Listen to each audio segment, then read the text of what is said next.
As Idaho students close the book on this school year, school leaders are already looking to next year and beyond. Boise State President Dr. Marlene Trump gave an address to business leaders to talk about students and the future.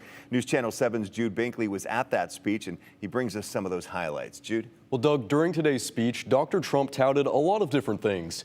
In-state enrollment at BSU is up 20%. BSU's six-year graduation has more than doubled since 2005. She also touched on their strong online programs, having the highest veteran enrollment in the state, and the success of their name, image, and likeness program for athletes. But one thing that really stole the show was Dr. Trump's recent visit to Japan for the G7 summit.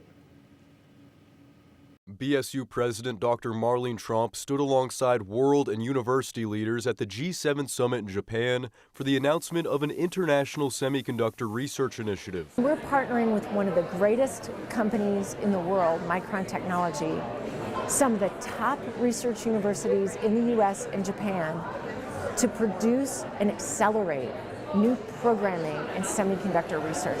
I think it is going to be absolutely transformative, not just for the nation, but for the world.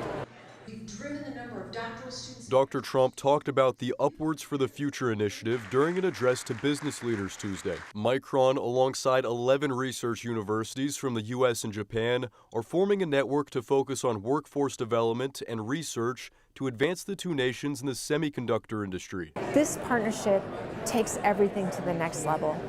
It's an opportunity for us to work together on an international stage to advance what they're doing and to advance what's happening with our students, so we can drive forward an effort not just for Micron, but for everyone in the state of Idaho. The partnership comes in the wake of the 2022 bipartisan CHIPS and Science Act, which aims to bolster the semiconductor industry and research. The idea behind this thinking is, how can we advance U.S. semiconductor manufacturing?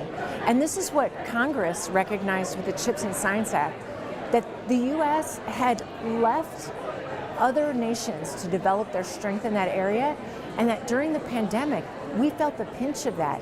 It slowed the production. Micron and its partners will fund $60 million into the initiative over the next 5 years. Universities will participate in student exchanges, summer research and fellowship programs, and provide faculty support through the partnership. I think it's going to really help change what's possible in the state of Idaho. And I think it's going to change what's possible for our students as we elevate this entire industry in partnership with these other 10 universities. Now, some of the other American universities part of this partnership include Purdue, Rochester Institute of Technology, UW, and Virginia Tech. This partnership is expected to reach 5,000 students across the 11 universities. And wow, Jude, Dr. Trump really did go the distance to make sure and help bring this partnership along. Thanks, Jude, for bringing that to us.